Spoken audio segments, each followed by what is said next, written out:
Hi and welcome. Today's video is for those of you who are brand new to Baldur's Gate 3, sort of an introduction to the game, how it all works, with a lot of useful things and advice that I discovered during my time as a new player. And before we begin, I would really like to encourage those of you who are watching and have been playing Baldur's Gate for a couple of years already in early access to share your insight or maybe your tips, your tricks for brand new players, if you have any, in the comments below. Very appreciated as always. Let's begin with a quick overview on the character selection screen. This is a very important part of the game, your very beginning, and as a new player, to me, this was a little bit overwhelming with all of the abilities and proficiencies and class choice skills, more abilities here.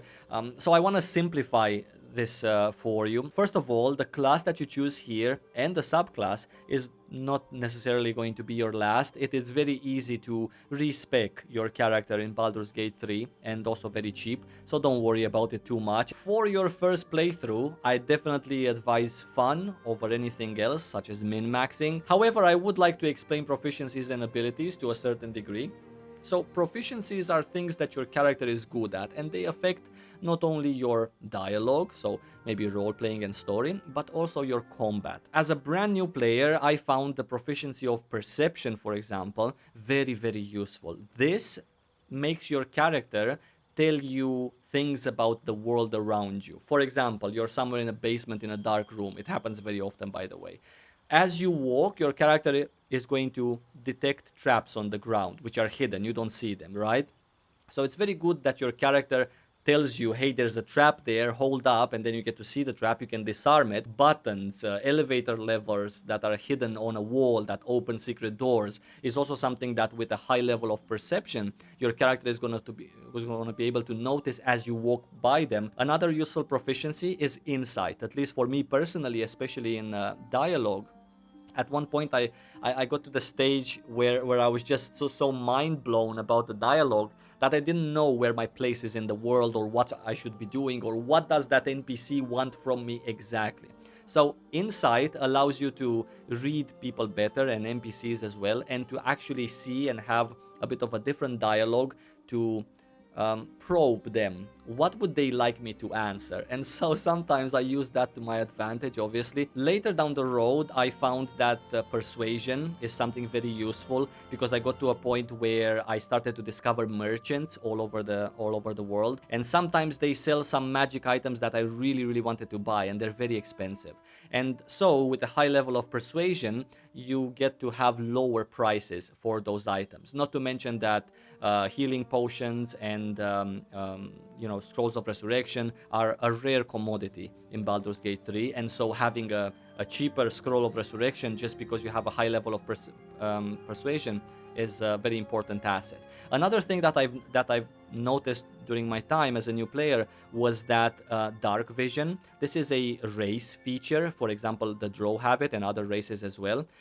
They have superior dark vision, but even just having dark vision by itself lights up the darkness in a room to a degree where you can actually see it. It's a completely different experience, right? Not only that, it also helps you in combat, but just the exploration part of it, I found it as a super cool perk. Now, not all of these things that we talked about have to be on your main character, the one you create here, because you're gonna meet heroes that you can get in your party. You can have 3 other heroes besides yourself, and if they have a dark vision perk, like for example Shadowheart does, then that's perfectly fine. You can just use Shadowheart to move around in the game and she sees better for you, right? Another thing I wanted to talk about is the abilities. We talked about persuasion, right, to influence merchant prices. Well, charisma, for example, as an ability also helps to influence merchant prices. So whichever character in your party has a higher charisma and a higher persuasion level, that should be the one that buys the item and then sends it over to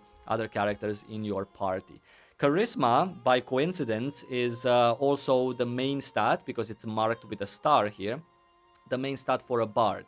If I would swap to a pally, you would see that strength is the main stat for a paladin. However, strength, charisma, Constitution, Dexterity, they all help with other things as well besides being the main stat of a class. For example, Strength helps you to carry more or jump higher. A Paladin, for example, Strength is here as the main stat. That is if you want to do damage with your pally and, you know, just go and do melee combat. However, Charisma is also a very important stat for a Paladin if you are a spellcaster Paladin or if you want to focus more on that side of the pally. If you want to know for every class what's your main stat and if you have spells for that class, what stat affects spells, definitely recommend you to check out the bg3.wiki site. Type the name of the class in there, and it's going to give you the exact combination that your class takes the most advantage of.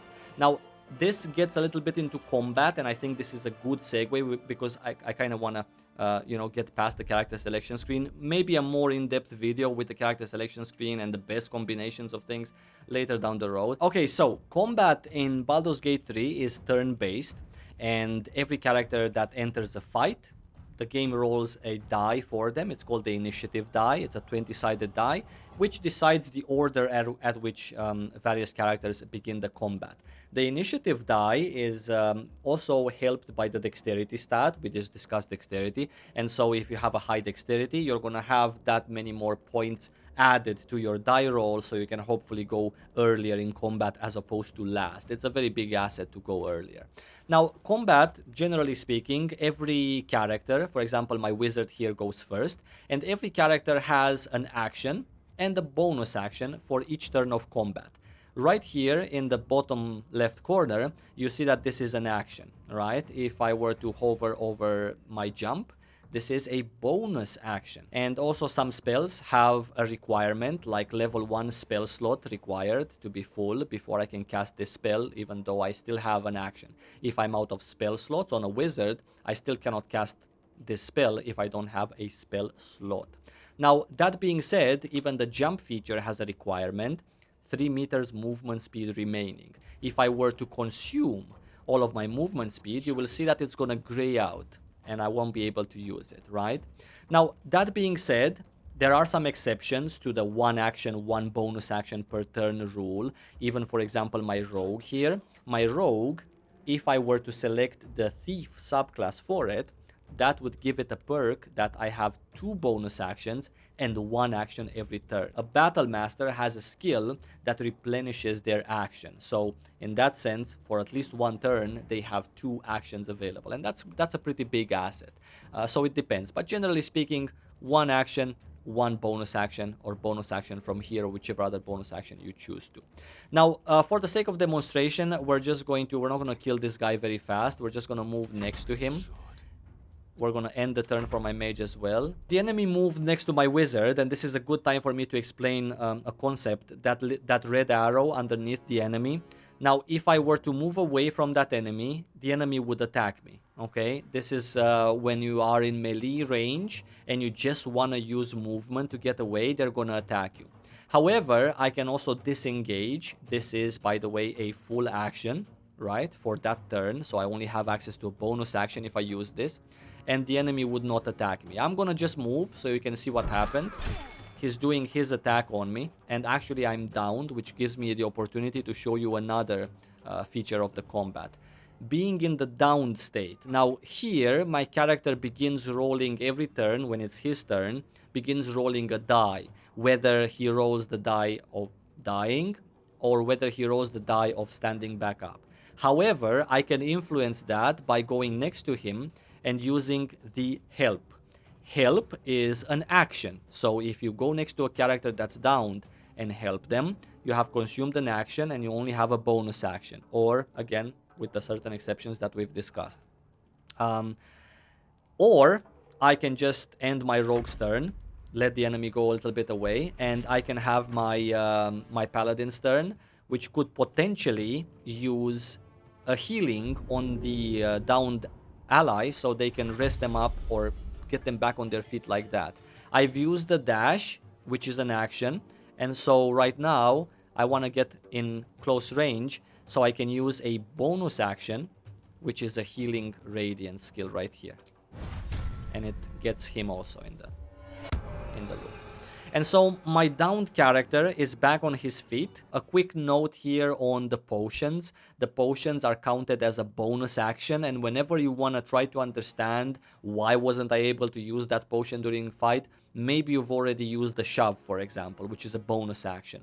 And then you cannot use a second bonus action unless you have a perk like the Thief Rogue, which can, right? And the last thing, I swear, something that the viewer reminded me not to forget was that throwing potions on your teammates actually heals all of them that are in the radius. Yeah, you can see the radius being marked with little arrows, the ones that you're gonna catch.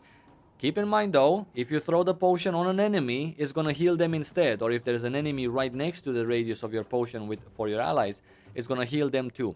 Throwing a grease bottle, this counts as an action. Throwing things on the ground is very interactive in Baldur's Gate 3. For example, I can throw this grease bottle there, and I can make my enemy trip. And this is very important because not only he is unable to do anything, but at the same time, if I end my turn and I play a character that has a fire spell, I will be able to light up this and do damage and also take damage for the rest of the turns.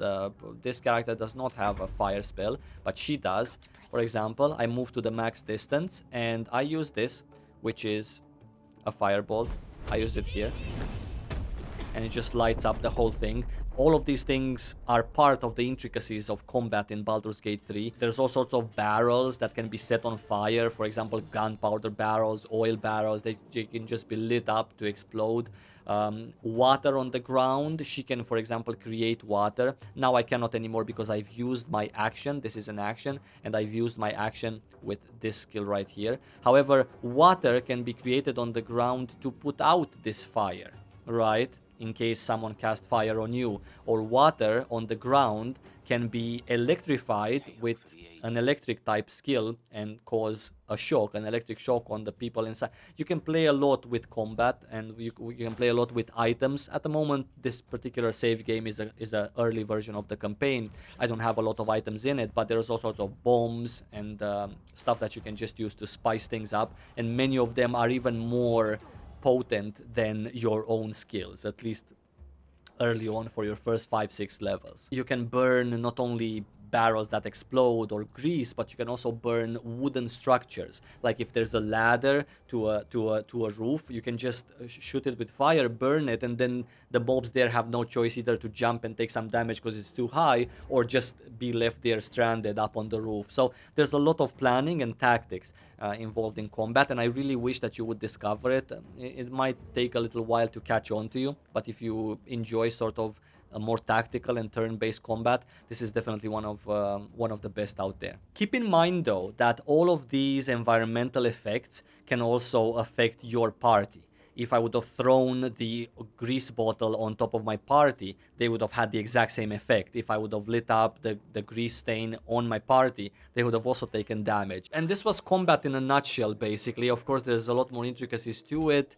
How you plan your fights is very important. For example, this bunch of goblins, I could just walk up the stairs and just kill them like that. However, I can also just Shift C and I have my whole team crouched. Then I can see what they see and what their field of vision is, and maybe I can just jump here and surprise them from the back. I can go behind this person and shove this person down. Granted, it's not going to take damage because it's too close, but just saying. Or I can also press the O key. The O key on your keyboard gives you a top-down view that allows you to see on top of buildings. If I would just use the normal camera, it cuts through the buildings, obviously. However, the O really gets to help you see if there's any enemies on top of roofs, etc. So there's a lot more to it, of course. But these are just like the basics. Waypoints. There's all sorts of waypoints around the world. This purple symbol is for a waypoint. The only thing you need to do is be close enough to them, and they get discovered automatically. And I can at any point teleport from one to the other here in the right hand side at my leisure. Yeah. Another thing I wanted to talk about is saving your game, simply pressing F5. It's saving my progress right now. This is very important because the game itself only autosaves a few times before very important moments. However, in between those very important moments, you have 150 chances to die, or to want to repeat something, or to try a different dialogue option to see what the outcome is, etc. Going to camp, as you saw here, I have a camp button. Going to camp is also very important. This is the place where you recover your spell slots, for example, if you play like a wizard class, or even you play whatever. These are your spell slots, and your actions, right, are recovered by being in the camp. You also get dialogue options with your teammates, which can prove to be very useful, and they're obviously a big part of the story. And it's very important to come to camp occasionally, especially before every big fight, just so you can be sure that you have everything available to you, all of the energies, all of the resources, and obviously your HP as well. There is another option called short rest. Some of the skills and some of the class perks are recovered via short rest, and also part of your HP after a smaller fight, for example. But the big spells are recovered after coming to the campfire, using some camp supplies, lighting up the fire, and then having a day pass like this. And then we have a full rest. There is also a button called Enter Turn-Based Mode that you can access while you're out in the world, right? Now I'm in turn-based. Everything is basically in turns, including the surfaces on the ground. Like, for example, there's fire there, and fire does damage to me each turn. Now, if I'm not in turn-based mode, I am just in the normal passing of time, and I go there on top of the fire, it's going to keep doing damage to me. If there's a chest there that I need to lockpick, or maybe, I don't know, some form of dialogue that I need to stay in, I'm gonna eventually die. However, if there is a chest there and I am turning turn-based mode on, I can just go there. I'm still gonna take the initial batch of damage, but I will not take any more damage until I end my turn and it's the fire's turn to do damage. And I can also just, get out of it, and all of this in one turn. A quick tip on objects that you can find out in the open, like for example these crates, you can loot them, but you can also pick them up and add them to your inventory, and then from here you can just add them to your camp, at which point you're going to be able to use them and just add things in them. You have barrels in your camp that you can store a lot of items in. Double clicking them opens it up, and you can just drag and drop all sorts of things, which later on you can just sell them to a merchant, assuming you don't like a cluttered bag. Granted, the wooden crate itself takes, quite a large amount of weight here from the total that I can, but just saying, one tip. And the last thing I wanted to talk about is dialogue, and how various skills from your companions, in our case Shadowheart, can potentially affect your dialogue. For example, we're going to try to talk to this person, yeah, and then we are going to try to deceive him into letting us in. Now here I have a +3 bonus to the die that I roll from my charisma, as we talked at the beginning of the video.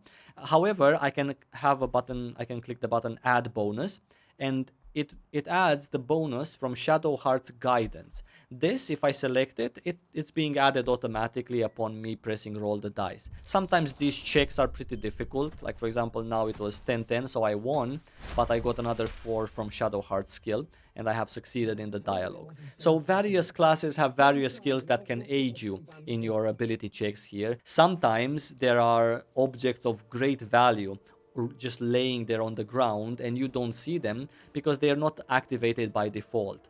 For example, this key that opens a secret safe in the cellar next door was an item on the ground that you only saw if you press left alt. Oh, and by the way, what led me to finding this key, now at the end of the video I keep remembering things, was a spell called Speak with the Dead. Some classes have it, and sometimes you can have it by wearing an item, like a necklace for example, that grants it to you. You can interrogate the dead people, ask them a couple of questions, and that is what led me to search for the key around that area. And that was everything I wanted to talk about in today's video. I thank you so much for your time watching this. I appreciate you. I wish you lots of fun in Baldur's Gate 3 with today's release, and I'm gonna see you really soon. Take care.